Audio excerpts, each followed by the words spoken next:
This is the audiobook sample for Silent Surrender by T.C. Morgan. This is my 43rd audiobook, and it was released on August 13th, 2021. Silent Surrender's plucky protagonist and measured love interest come together to make this story a palatable and enjoyable romance. I liked the attention to detail of Suhail's deafness, and how that was relayed to the reader as dialogue between himself and others. It did make it a little bit difficult to translate to an audio format, too, which was a welcome challenge. I also liked the interracial aspects of the romance itself, and Risa's encounters with a culture that she didn't have a lot of experience with, but was eager to learn more about.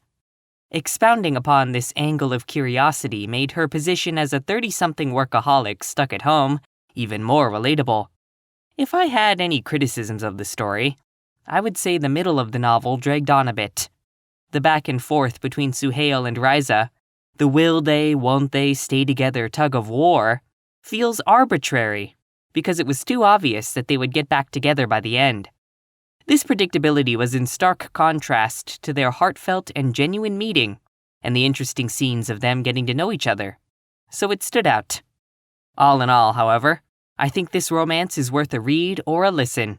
And it's definitely one of those types of stories where if the description hooks you, the full novel will entertain you too.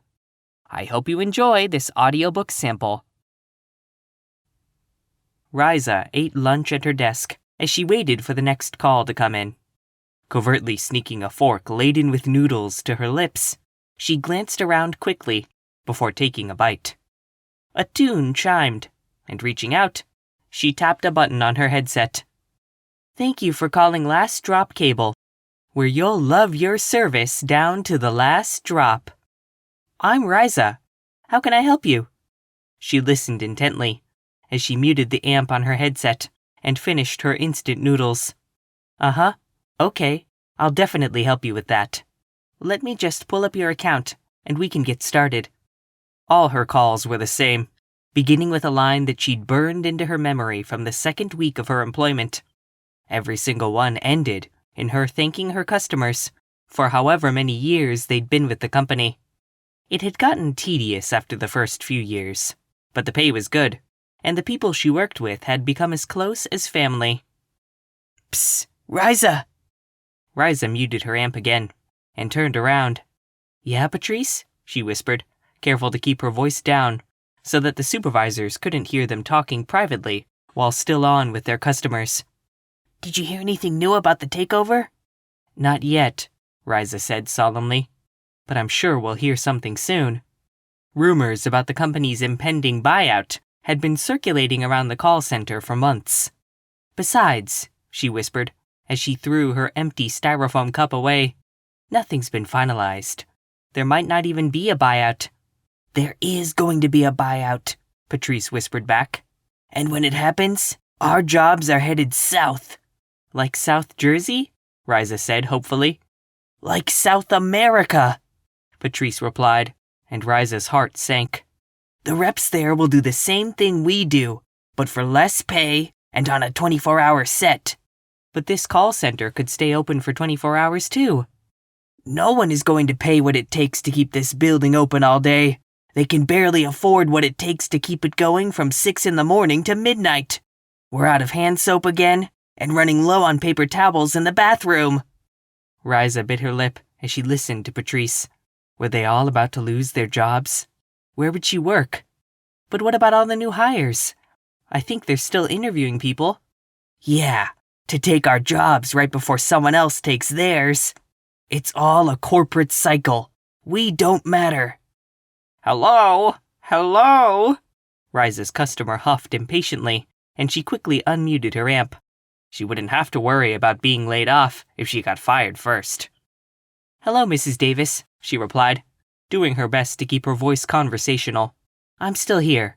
I'm just taking a look at your bill to see where that extra 3 cents came from. It's important. It may not seem like much to you, but a 3-cent increase adds up to 36 cents a year, and I'm on a fixed income. Aren't we all? Risa wanted to say, but held her tongue. I understand, Mrs. Davis. Every penny counts. and we're going to figure out just where yours are going. No, you are going to figure out just where they are going. I don't work for Last Drop Cable, which should really be called Last Nerve Cable, since you all have been getting on my last nerve since I got my account back before you were even born.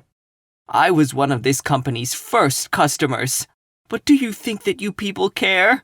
No!